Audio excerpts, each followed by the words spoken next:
I brought all the stuff over, Coach. What's next? All right, I'll start by... I'll help you. These things can get pretty heavy. Nah, I got this. These muscles aren't just for show, you know. Fine, as long as you don't wind up too sore to move tomorrow. Just prepare to be amazed. What?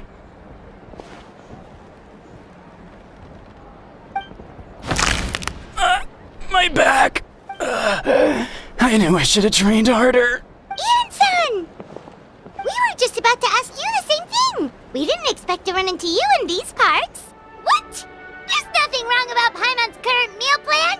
Like today, Paimon just had some glazed meat stew, fried shrimp bean balls, sour sauce kipper, and stuffed and mashed potatoes. That's practically nothing. Kale juice? Wait, isn't that your favorite drink, Traveler? If Ian-san's going to make some for free, Paimon would feel terrible if you won't get to try it. Of course, we're also here to help. Let's go see the chief.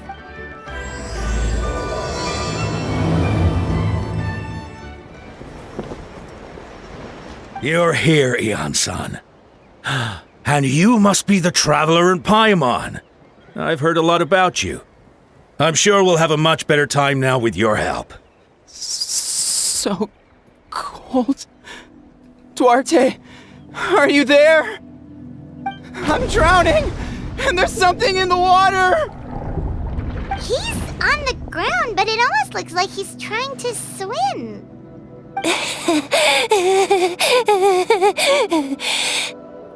The abyss. The abyss is coming. There are eyes in my hands, and hands in my stomach, and my stomach is full of teeth. It ate all of you. It's coming for me too. But we haven't been eaten. We're right here.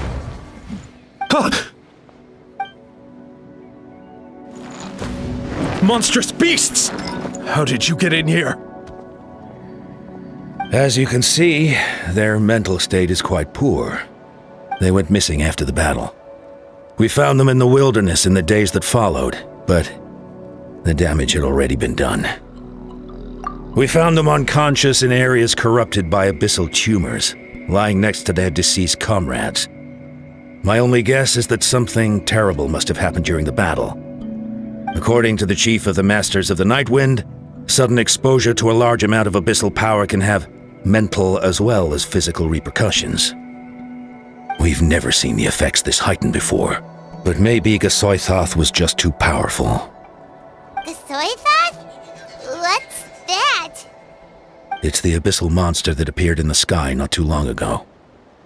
After consulting our ancient legends, we decided to call it Gasoithoth, Reaper of the Abyss. Oh, that giant black ball? Didn't we force it to retreat, though? True. It poses no threat to us now, but whatever wound it inflicted on these warriors still endures.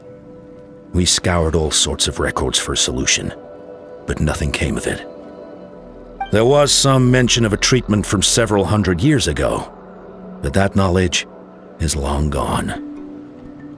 Right! You can purify abyssal power! Might as well give it a try!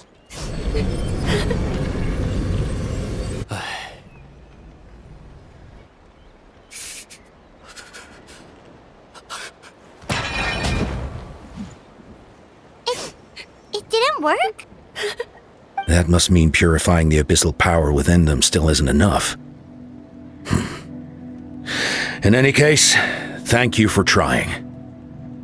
So, what can we do now? Don't tell me my friend is just gonna be like this forever? Come back to me, Gogeta! Please, don't leave me like this! We beat Gasoithoth! They survived the battle! Are we really just gonna sit back and watch them lose their minds? What is it, Aeon-san?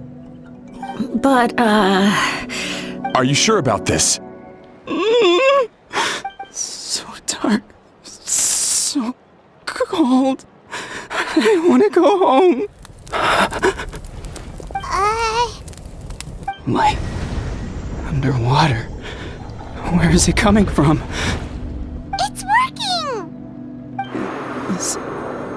someone there? Please save me. No, wait. You have to leave this place. The water's too deep. You won't make it. No, please. Just leave me. Duarte. Oh no, it's not working anymore! My friend. Is he any better? Duarte. Oh yeah, I remember. Duarte was the name of Otoko's Surian companion. Otoko almost drowned as a child, and Duarte was the one who saved him. He dove deep into the water and used all his strength to carry Otoko back to the surface. It was pretty touch and go, but both of them made it in the end. Well, you see, Duarte died 4 years ago during an Abyss invasion. He was helping evacuate injured warriors from the front lines, but fell to an ambush. Wait, what do you mean? You're right. Duarte didn't have many distinguishing features. I don't think he ever stood out next to the others. No problem. Thank you for looking out for him. We're back! How are you feeling? Duarte?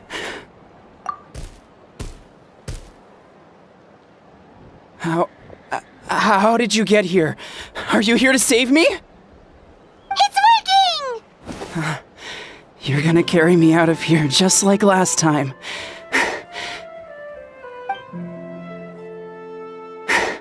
Over a decade later, and you're still trying to save me.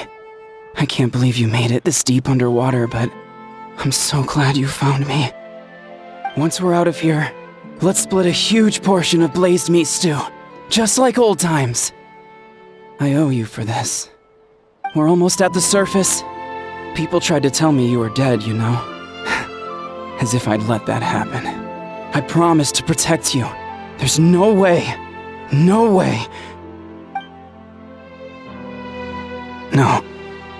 Wait. I failed.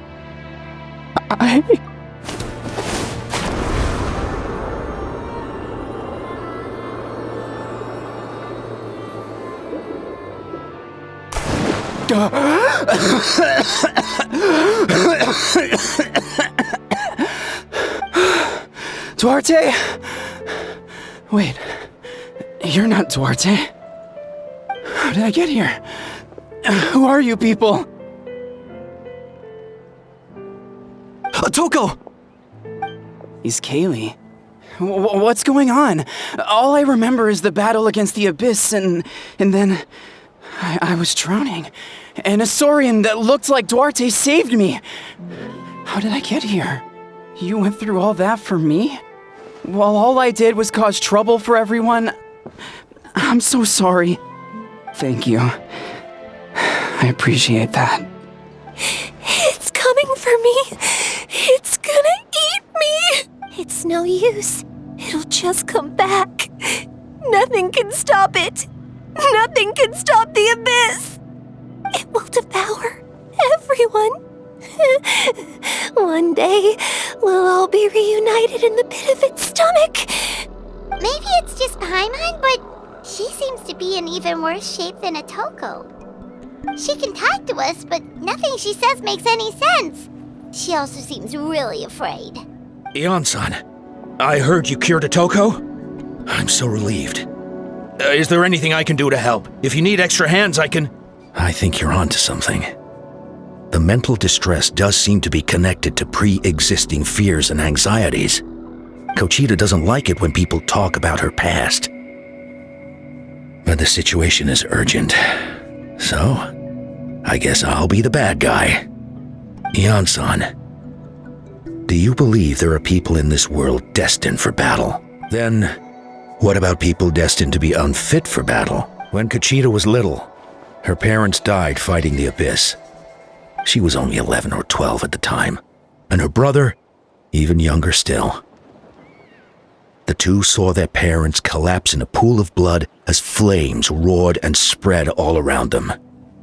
Kochita trained hard to become a warrior, but still found fighting Abyss monsters too difficult to handle. She and her brother were left with severe trauma after the incident, pain and fear that they could not get over no matter what. But isn't Kuchita one of the warriors who fought the Abyss? Didn't you find her unconscious out on the field? Yes, we did.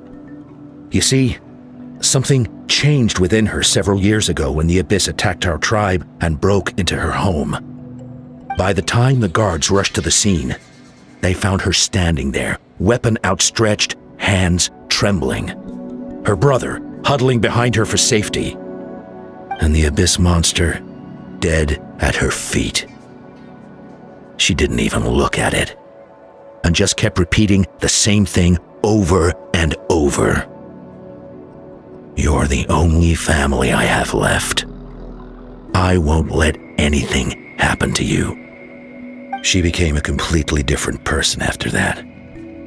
She earned a reputation as a very capable warrior and fought countless battles against the Abyss.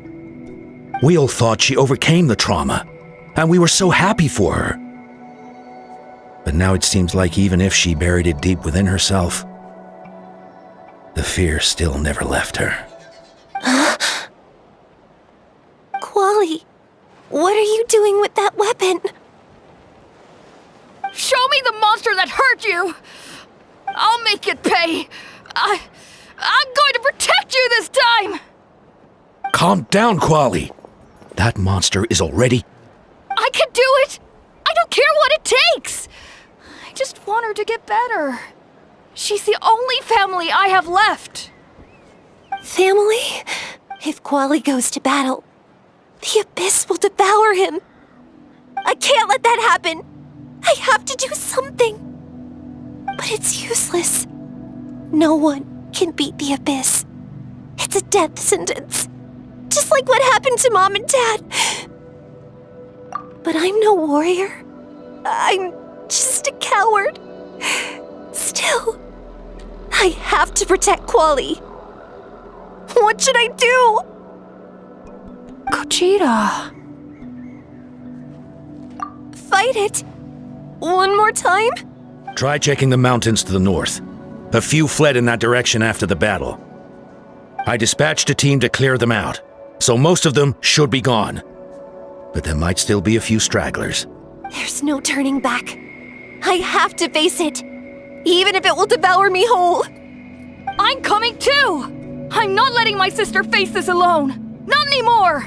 You were the ones who killed them! As a kid, I thought my parents were invincible. They were always so strong and gentle. They seemed like the most powerful people in the world. But I can still see the image of them collapsed at my feet that night. The raging fire, the smoke, the smell of blood, the sound of my brother's cries. It's all burned into my brain. They told me to run, and I could see the fear in their eyes. I've been running from my fears ever since. But why didn't my parents run? It must have been because... You can do it! Because of our family. When you have someone to protect, there's no backing down, no matter what.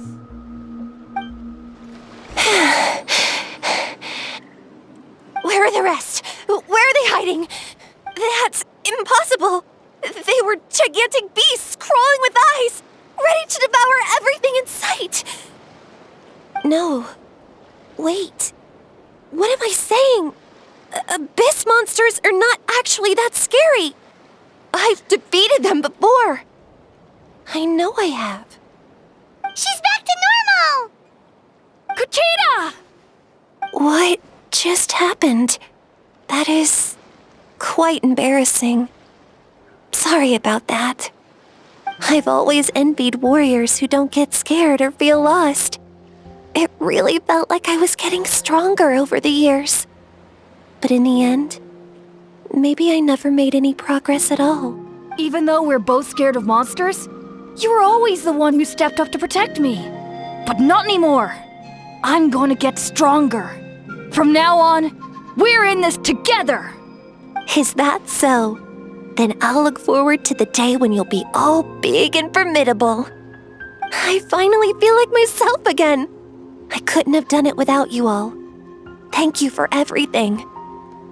I think I'll rest here for a bit. I don't think I can make it back to the tribe just yet. I'll keep you company. Otoko's all better. Did you hear? Really? Yes, really. It's all thanks to the Traveler and Ian-san. I see. I was wondering why the Traveler was chosen to accompany the Pyro Archon in the final battle. But I guess she really can do the impossible. Yeah. Honestly, Paimon was at a complete loss when she saw so many sick people on the hot air balloon platform. We only found a solution this time because you kept your cool and took control of the situation. You deserve most of the credit. Whoa, you're right. That makes a lot of sense. That sounds like something Paimon could do, but would that really change anything? Oh, well, when you put it that way, Paimon's almost encouraged to start drinking kale juice tomorrow. No, today. Paimon will start today. You're amazing, Ann-san. You really make Paimon feel like she can do the impossible. Maybe your true strength is giving other people strength. Ian-san, bad news! Okoland is out of control! What are you doing, Okoland? Wake up! Don't you recognize us, my boy?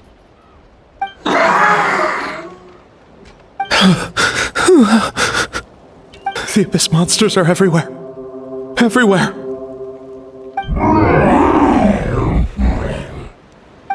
They've taken over the tribe. No corner is safe. Did we lose the battle? No. It's pointless to think about that now. A warrior only has one job. Fight until the very end. Careful! He's not himself! Okotlan! Please, son. You've got to stop. You can't keep going like this. Wretched monsters! Give me my family back! Look, Okoland! That's your father! He's standing right in front of you! Get out of my home! I'll never forgive you!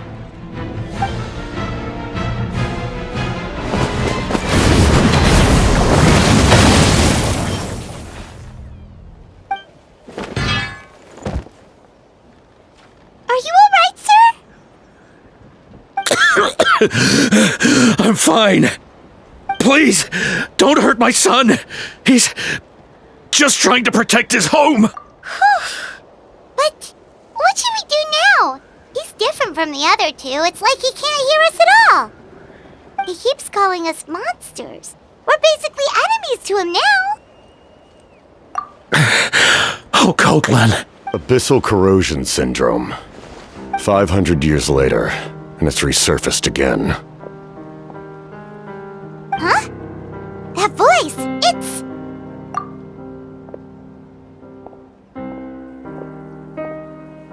Direct contact with high concentrations of abyssal power causes irreversible mental trauma in most people.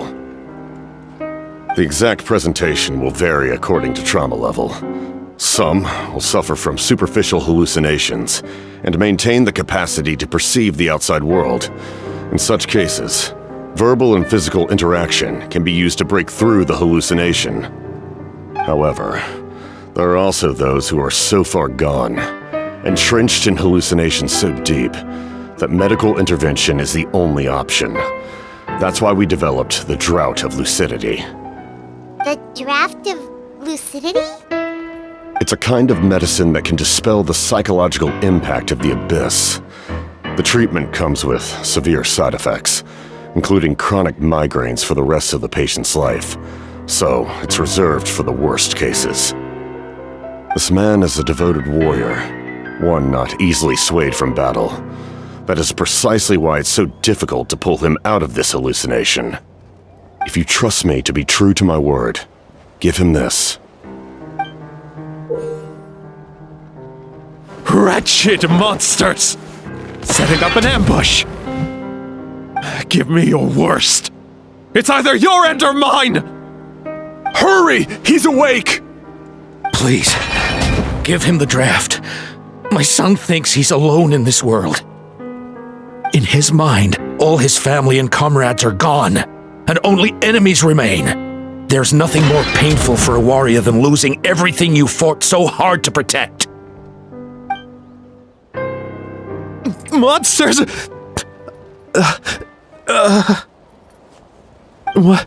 What's going on? Dad? What are you doing here? My head hurts. I just had the strangest dream. I dreamt the Abyss took over the tribe. It's all right, my boy. It was just a nightmare. Let's go home. You need a good night's sleep. But first, I want to thank you for saving my son. May I ask your name? Just Capitano is fine. I owe you more than words can say, Mr. Capitano. My name is Mune. You're welcome in my home anytime. Time to go, son. Can you stand? Thank goodness everything turned out all right. Think nothing of it.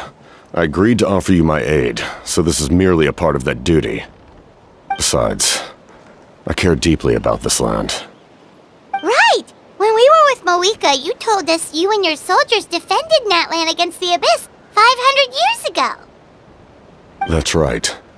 My desire to protect this nation remains unchanged.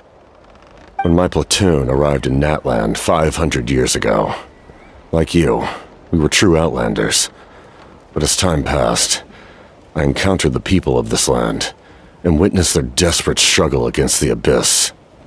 Though many of the warriors were rash and inexperienced, they were steadfast and fearless in battle, willing to do anything to protect their fellow citizens, oftentimes with complete disregard for their own survival.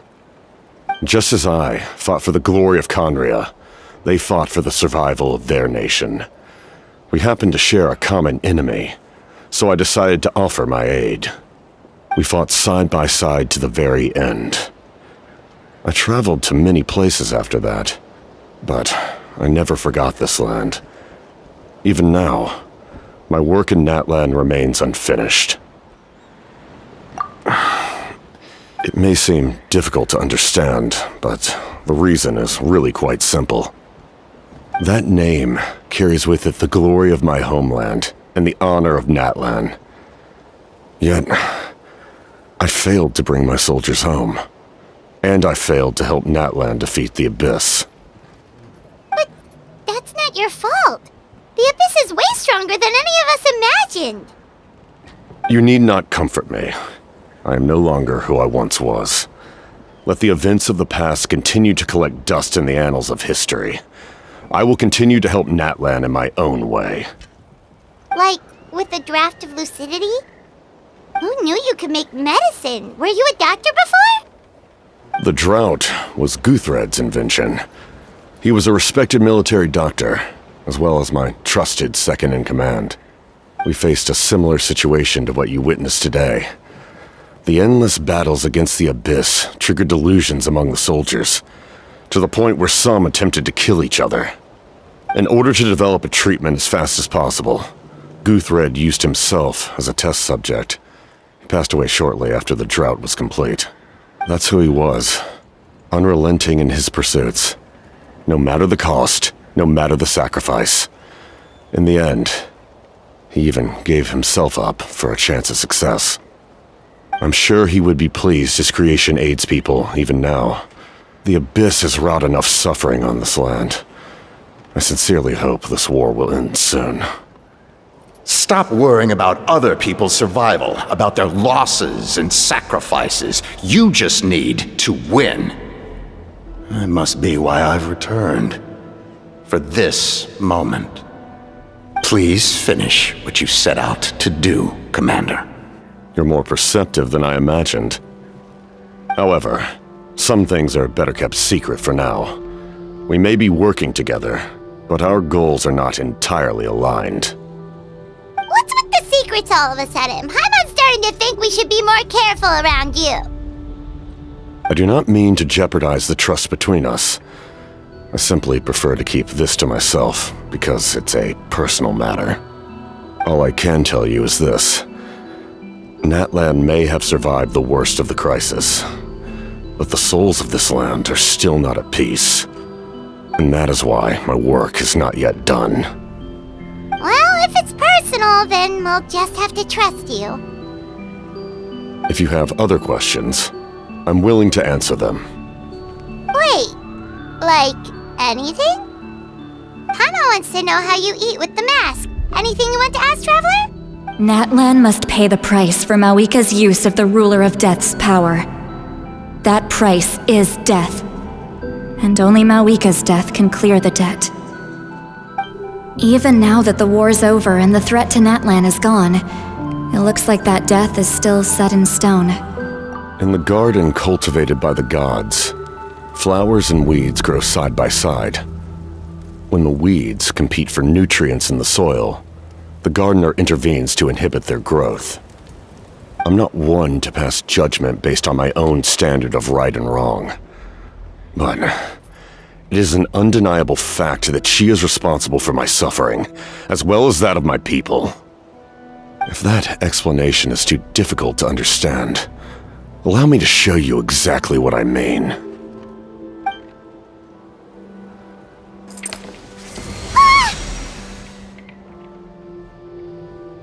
The ruler of death can freely define the form of death, or grant immortality to anyone she desires. Her power is a rule in and of itself. Faced with such an overwhelming level of power, it can feel hopeless to resist. But I am of the belief that, in this world, no destiny is unchangeable, no death inevitable, and no rule unbreakable. So, before the final moment truly arrives, we must fight harder than ever. This is a critical time for you, Traveler. It's best not to delay, so let us end our conversation for now. Best of luck to you all. Goodbye. Kanich, Kachina, Mualani? Woo! Everyone's here! Reunited at last. Did you miss us? I brought candy and cookies to share. Of course we missed you! Ooh, you brought Source crackers too? Score! Just in time, Traveler. It's so stifling in here. I was just about to go outside to get some air. It's the same temperature outside. Anyway, how was the trip here? To be honest, I also didn't expect this many people to show up. A third of this amount is more than enough for my plan. I need to ask them about you, gather their thoughts and hopes. That will help the formation of your ancient name. Oh, you brought the Pilgrim's Chronicle, right? Yeah, let me take a look. Okay. The progress looks good. We have enough people, so let's get started. Sorry I'm late. Shaska showing up late for something? That's a first. I had to follow a group of monsters further than expected. When I got back, I heard about what you did for my tribe. Thank you. Okay, let's save the pleasantries for later. Everyone's here, so let's get started. All right, let me remind everyone what's going to happen. I need each of you to stand before the Pilgrim's Chronicle and share your stories about the Traveler. Your words will be recorded and become a part of the Traveler's ancient name. Any, questions? Nope. All right, then to start things off. Hold on. Remember what we discussed? Oh, right, I almost forgot. Traveler, Paimon, you, can't be here for this part. Huh? But why? We want to hear what everyone has to say. I need people's true thoughts and feelings. It's best if the subject in question isn't involved. It's much more difficult to express those feelings to someone's face. People get shy in those situations. It's just how it is. You're right. Just like when Paimon doesn't have enough more to pay for her meal, but she's too embarrassed to tell the Traveler, so she has to make up some excuse. So basically, you want us to leave the Pilgrim's Chronicle here and wait nearby? Oh, don't worry. This shouldn't take long. Everything Shilonen said made sense, but did you see St. Lolly's reaction back there? She was definitely the one who decided we should leave. But staying out here is just making Paimon even more curious about what everyone's gonna say. Anyway, you're gonna have an ancient name soon. Ooh, that's so exciting! Feels like we've been in Natland for quite a while already, doesn't it? You're right! If only Paimon could say a few things about you in there. Well, looks like you're about to have that chance. Shilonen, is everything all set? Almost. We're just missing one last thing. You've been by the Traveler's side the longest, Paimon. We need to hear what you have to say. But Paimon's not from Natland. Oh, it doesn't matter. As a Traveler's companion, your contributions are extremely important. You're the perfect person to finish this story. Sorry, Traveler. I just need to borrow Paimon for a second. It should be quick.